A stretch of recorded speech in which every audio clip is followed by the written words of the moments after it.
여러분, 교회가 세상에 영향력을 끼치는데 다음 두 가지 중에 뭐가 더 큰 영향력을 끼칠 것 같아요? 한 가지는 어마어마한 능력, 권능. 또 한 가지는 예수님과 같은 성품과 인격. 여러분, 교회가 세상에 영향력을 끼치려면 뭐가 여러분 중요할 것 같아요? 저는 물을 것도 없이 성숙한 인격, 성품이라고 그렇게 생각해요. 예를 들어보겠습니다. 정광훈 목사님이 각종 이적 은사가 충만하다고 생각해 보십시오. 그냥 죽은 자도 살려야 돼요. 그런데 성품이나 이렇게 말하는 것이 지금처럼 한다고 생각해 보세요. 교회가 세상의 빛이 될까요? 안 될까요? 여러분이 답을 찾을 수 있겠죠. 그러나 비록 많은 능력 없고 배운 것이 별로 없고 가진 것이 없을지라도 주변 사람들 볼 때 너무 거룩한, 은은한, 향기로운, 정말 세상에서는 찾기 어려운 그런 성품과 인격과 사랑을 가졌다면 어떤 영향을 끼칠까요? 오늘 모든 사람이 아마 속으로라도 존경하겠죠. 인정하겠죠. 그 입술이 퍼져나가서 수많은 사람들에게 퍼져나가겠죠. 그래요. 그래서 성경에도 보면 예수님이 우리의 구세주, 하나님의 아들이심을 보이기 위해서 수많은 이적을 행했습니다. 초창기에 사도들이 성령 받아서 권능을 행했습니다. 그런데 점점 사도행전을 보고 서신서를 보면 이적 같은 것은 거의 점점 사라집니다. 그리고 구원의 진리와 그들에게 그리스도인으로서 너희는 이렇게 살아야 돼, 저렇게 살아야 돼, 하나 돼야 돼, 용서해야 돼, 이런 말씀을 끊임없이 가르치고 있다는 사실이에요. 그래서 어느 민족 나라에나 복음이 초창기 들어갈 때는 하나님의 그 존재를 보여주기 위해서 많은 이적을 하나님은 허용하셔야 돼요. 그리고 어느 정도로 퍼졌으면 그 다음에 하는 작업은 말씀으로 성도들을 성숙시키는 작업을 해나가요. 저와 여러분도 우리가 하나님의 많은 능력, 권능 필요합니다. 구해야 됩니다. 그러나 그것보다 더 위대한 능력은 성숙한 성품과 인격입니다. 오늘 낮의 말씀처럼 여러분, 내가 정말 어마어마한 능력을 가진데 나를 박해하는 사람들을 똑같이 대들고 저주하고 세상에 저 튀르키예 같이 고통당하는 사람라도 1도 마음에 감동도 없고 도와줄 생각도 1도 없다면 교회가 존재할 가치가 있을까요? 그런 성도는 10억이 있어도 100억이 있어도 소용이 없지 않아요. 아무런 감동도 도와줄 아무런 마음도 없는데 100억이 있는데 그들이 슈퍼맨 같은 능력이 있는데 당장에 눈물 흘리고 피눈물 나는 이들에게 기도 한 번 안 하고 그걸 도우려고 하지 않는다면 여러분 존재 이유가 없는 거예요. 교회는 세상에 희망이 있잖아요. 세상에 소망이잖아요. 그래서 여러분, 우리는 무엇보다도 하나님의 말씀대로 내 성품과 인격을 갈고 닦아야 돼요. 너무너무 중요합니다. 너무 중요합니다. 우리가 신앙이 조금 초보일 때는요, 하나님의 말씀을 많이 가르쳐봐요. 내가 스스로 하나님의 말씀을 이건 나하고 상관없어. 저 나하고 상관없어. 이 말씀, 이런 어려운 말씀이 있어. 그거 도와주라고 와서 있는데, 이런 이거 열심히 봉사하고 충성. 나도 삶 바쁘. 다 챙겨버려. 그리고 뭐나 기대할까요? 기적이나 바라고, 병거침이나 바라고, 하나님께 돈다발이나 쏟아달라고 이거나 바라요.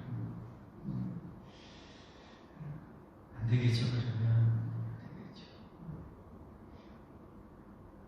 우리 그리스도인들이 하나님의 말씀을 정말 진리라 주셨던 그 말씀 하나만 붙잡고 그 말씀 그대로 살아가면 세상에 진짜 영향력이 드러날 것입니다. 엄청난 영향력이 나타날 것입니다. 당장에 오늘 낮의 말씀처럼 믿지 않는 내 가족에게 축복하고 동참하고 숯불을 그 머리에 싹 올려고 노력하고 있으면 어찌 영향력이 안 나타나겠습니까? 내가 만나는 사람들 한정되어 있잖아요. 직장에서는 그 안 믿는 불신자들에게 믿는 사람일지라도 내가 그 말씀 붙들고 하나님 이 명령 주셨네요. 이 명령대로 제가 살겠습니다 하고 한 주간 그렇게 팍 이러고 그 말씀 붙들고 살아내 보십시오. 직장에서 얼마나 영향력을 끼치겠어요. 얼마나 영향력을 끼치겠어요. 이게 하나님의 뜻이거든요. 이게 하나님 나라를 이루는 일이거든요. 하나님은 이걸 원하시죠. 그런데 많은 성도들이 아까처럼 그 하나님의 뜻, 하나님의 계획 이런 것들을 막아버려요. 오늘 말씀을 볼 때 여러분 뭐 잘하는, 지금 쭉 반받아서 잘하는 말씀이죠.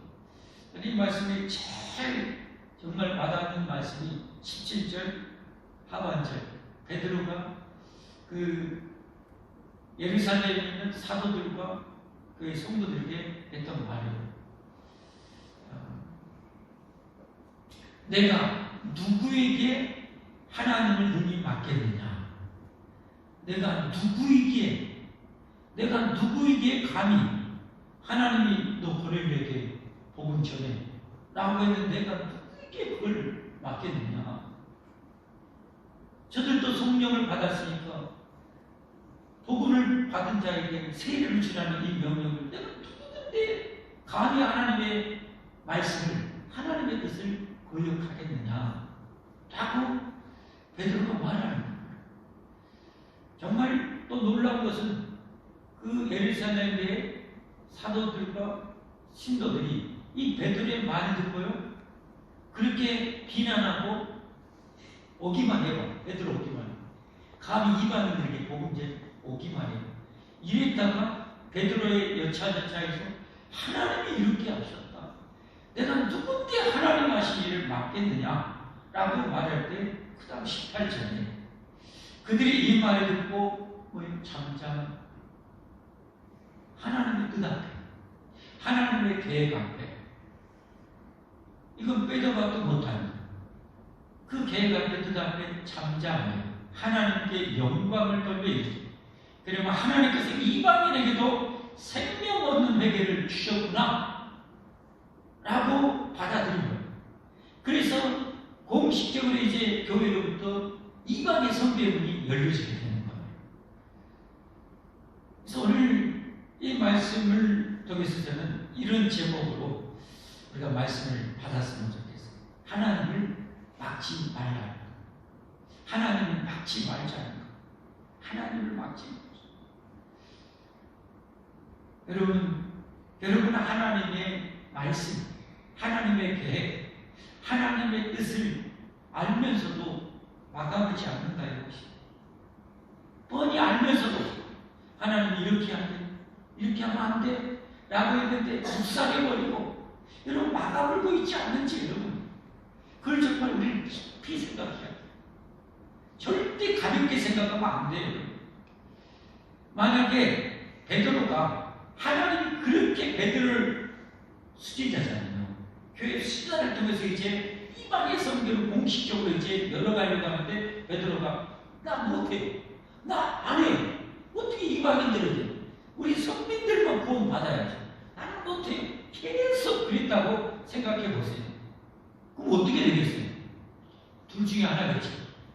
하나님이 계작사를 해가지고 항복해서 완전 오징어처럼 만들어가지고 오징어도 완전 작살내갖고 오징어를 만들어갖고 요나처럼 하나님이 요나를 통해서 니니웨 백성을 구하는 게 하나님의 뜻이었는데 나는 못해. 여러분 거역하면 둘 중에 하나는 오징어가 되든지 쥐포가 되든지 또 하나는 뭐예요? 그래 네가 그렇게 하면 그러면 너 제끼야. 사울왕처럼 너는 됐다. 하나님이 다른 사람을 통해서 하든지 하나님은 하나님의 계획을 반드시 성취하십니다. 왜요? 너무 사랑하는 영혼들인데 그 안에는 저와 여러분도 포함되어 있는데요. 이방인은 우리도 구원해야 되는데 여러분을 얼마나 사랑하는데요. 하나님 자기 아들을 주실 만큼 여러분을 사랑하는데 여러분 기어이 구원해야 되는데요. 베드로가 못하겠다고 하나님 그걸 포기하겠어요? 아까 말씀처럼 기포를 만들어서라도 알았어요 하나님 하게 하든지 아니면 다른 사람을 들어서 사울이 안 되면 다윗을 들어서라도 쓰신다는 거예요. 그러니까 우리가 하나님 앞에 정말 복된 인생, 쓰임받는 인생 되려면 어떻게 해야 됩니까? 하나님의 말씀, 하나님의 뜻, 교회를 통해서 하시고자 하는 그 일들, 여러분 교회를 통해서 하는 일, 섭리 이런 것들도 여러분 절대 가볍게 생각하지 마세요. 여러분 지금 하나님께서 여러분 어디를 통해서 역사하시고 하나님의 뜻을 내쁘시고 어떤 계획을 주시고 어떤 일을 이루어가겠어요? 경찰서요? 국회요? 아니잖아요. 주님은 교회를 통해서 하시는 거예요. 우리가 속한 소망이는 교회를 통해서 우리 교회를 통해서 계획하신 일들을 하나님 이루어가기를 원하시는 거예요. 여러분. 우리는 그 하나님의 그 민감해야 돼요. 성령님께서 어떤 계획을 세고 어떻게 이루어가시기를 원하시는지 민감하고 그걸 이루어가야 돼요. 그 일에 있어서 어떻게 보면 하나님은 이 세운 그 교회의 목회자를 통해서 가장 역사하겠지요. 선지자를 통해서 말하지 않고 백성에게 말하는 법이 없지 않아요. 거꾸로 하나님이 여러분 질서를 파괴하고 사는 경우는 없지 않아요. 오늘도 여러분 질서를 철저하게 위해서 수제자를 통해서 그 다음에 사도를 통해서 백성에게 나가도록 하잖아요. 여러분 흩어져 있는 그 핍박받아 흩어져 있는 그리스도인들이 다른 사람들을 전했을 것을 우리가 얼마든지 추측할 수 있잖아요. 그러나 공식적으로 이방인의 선교를 허용하는 것은 수제자를 통해서 한다는 말이에요. 이게 하나님의 질서예요, 질서. 이 질서를 우리가 무시하면 절대로 안 되는 거예요. 그러면 하나님께서 저에게 이 시대를 보게 하시고 영적인 시대를 보게 하는 거예요. 그럼 우리 교회에 가장 필요한 것이 뭔지를 하나님께서 제가 기도할 때 생각나게 해주시죠. 깨닫게 해주시는 거죠. 그 어떤 개혁과 그 어떤 표현을 가지고 그것을 이루어가는 거죠. 그래서 저는 그 하나님의 그 주시는 사인, 주신 신호를 늘 민감하게 캐치를 해야 되겠죠. 기도하면서 하나님이 해야 되는데 내 뜻을 해야 되는데 하나님이 어떤 감동이 늦어. 그러면 기다리는 거죠. 하나님 주실 때까지. 그리고 그걸 해나가는 거예요. 여러분 그러니 교회에서 되어지는 모든 일들을 여러분이 민감하게 반응하고 그 하나님의 뜻을 절대 막지 마세요. 막으면 하나님 못해 가요. 막으면 어떻게 되나요? 예를 들어 보겠습니다. 하나님을 막았던 사례 아까 요나와 같은 경우거든요. 1단계 하나님이 조치는 뭐였습니까? 거대한 풍랑이었죠. 거기서 빨리 깨닫고 하나님 나 돌아갈게요. Back to the Nineveh. 하나님 돌아갈게요. 라고 했으면 여러분 물고기 밥 안 됐어요. 그죠? 그런데 뻔히 알고 있었잖아요. 그 선장 얘기하고 때 알고 있으면서도 계속 고집 부리고 가니까 어떻게 돼요? 기어이 물속에 집어 던져보잖아요. 던지고 그리고 물고기 밥 되게 만들잖아요. 여러분 하나님 내버려뒀으면 요나는 물고기 밥이에요. 하나님이 그래도 요나를 포기하지 않게 다른 사람 쓸 수 있지만 하나님 요나를 너무 또 사랑하니까 포기하지 않으시고 기어이 요나를 돌이켜서 하나님이 또 쓰시잖아요. 참 하나님 대단하셔. 저희 여러분도 그런 경우가 꽤 있잖아요. 그죠? 네. 근데 우리가 하나님께 됐으면 형통하기를 원하시고 평탄하기를 원하신다면 하나님의 뜻, 말씀, 계획을 여러분 알았으면 미루지 마세요. 저항하지 마세요. 하나님을 막지 마세요. 막으면 안 돼요. 자, 또 한 가지 사례를 들어보겠습니다. 하나님을 막았을 때 출애굽 사건입니다. 하나님께서 자기 백성을 애굽에서 이제 엄청나게 폭발적으로 번성시켰죠. 이제 저 가나안 땅은 죄악으로 물론 완전히 썩어 문드러졌죠. 이제 대청소하고 거기에 이제 자기 백성을 그곳에 인도하려고 했죠. 근데 누가 막았어요? 파라오죠. 파라오가 막았었죠. 처음에는 애굽에 있는 모든 물들을 일주일 동안 다 피가 되게 만드는 거죠. 그건 누가 죽거나 그런 일은 없어요. 그냥 고통만 당할 뿐이죠. 목마름의 고통, 물 찾는 고통을 알았죠. 그런데 그때 항복했다면 그나마 다행인데 항복 안 하고 하나님을 또 막았으니까 그 다음에 어떻게요? 개구리 지향을 통해서 더 삶의 직접적인 엄청난 고통을 잠도 못 자는 그 고통을 당하게 만드죠. 그 다음에는 더 강력한 이를 통해서 막 물을 뜯고 막 이거 고통을 더 그 다음에는 뭐예요? 그들이 소중했던 가축을 하나님 죽여버렸죠. 그 다음에는 뭐예요? 육체의 독점, 사람을 직접 이제 독점을 통해서 치시는 거죠. 그래도 말 안 되니까 어떻게 돼요? 하나님이 주먹만한 우박과 불을 내려서 들판에 있는 사람과 짐승을 다 죽이시고 하나님 점점 세게 하라. 나중에 뭐예요? 자기 아들 장자 잃어버리고 나서야 항복합니다. 하나님을 막아서면 이래요. 하나님을 막아서면 이래요. 우리는 하나님의 뜻에 뭐 해야 돼요? 순종해야죠. 잘 순종해야 돼요. 성경에 보면 하나님의 뜻에 잘 순종하는 사람들도 수없이 많이 있죠. 노아와 같은 경우는 어떻습니까? 그 평화로운 시대, 사회의 좋은 시대에 100년이 넘는 대공사를 하나님 명령을 내리죠. 근데 노아는요, 그대로 다 준행했더라. 하나님의 뜻을 막지 않고, 핑계대지 않고, 변명하지 않고, 어려워요, 힘들어요, 뭐래요 하지 않고 다 준행했더라. 여러분, 반복해서 그 말씀이 나와요. 그러니까 그와 그 온 가족이 인류 멸망 속에서도 구원을 받게 되잖아요. 제2의 인류 조상이 되는 그런 영광도 누리게 되잖아요. 하나님을 막아서는 안 돼요. 순종이야. 사르밧 가문도 한번 봐보세요. 사르밧 가문. 그 대기근에 마지막 식량 남아있는 것 자기 아들하고 먹으려고 하는데 아니 웬 선지자라고 사람이 와가지고 그거 놔달라고 세상에 하나님이 종이라는 사람이 보태지를 못할 만큼 마지막 식량 뺏어 먹으려고 해요. 근데 그거 주면 하나님이 이 기간 동안 채워준다고 해요. 하나님의 에이 한 끼 더 먹고 주구나 덜 먹고 주구나 참 살바가가 영리해요. 한 끼 더 먹고 주구나 어차피 죽을 것 이 하나님이 역사하시면 우리 가족 살 수도 있는데 하고 선자의 말대로 하나님의 뜻을 막지 않고 순종하니까 통에 가루가 떨어지지 않고 기름병의 기름이 떨어지지 않는 축복을 누리잖아요. 하나님을 막지 않고 순종하면 무에서 유를 하나님이 창조해서라도 그 사람은 책임지셔요. 할렐루야. 사랑하는 성도 여러분, 더 많이 갈 것도 없어요. 오늘 아침 말씀처럼 여러분 세상 속에서 여러분을 괴롭히고 모한 사람들을 축복하라고 하나님 명령하셨잖아요. 저주하지 말라고 축복하라고.